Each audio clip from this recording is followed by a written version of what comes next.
करते हैं ग्रुप 1 से। ए ठ ई फ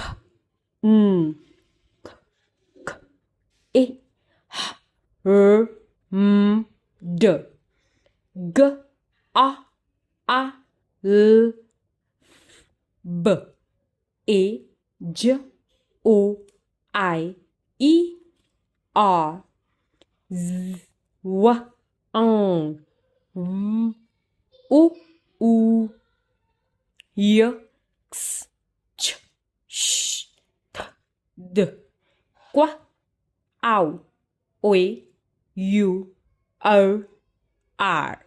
सो नेक्स्ट वीडियो में हम बात करेंगे कि इनकी जो माउथ पोजीशनिंग क्या होगी और एक्शन क्या होगा। अगर आपने बच्चों को सिखाना है तो एक्शन इज़ मस्ट, एक्शन बहुत ज़्यादा ज़रूरी है।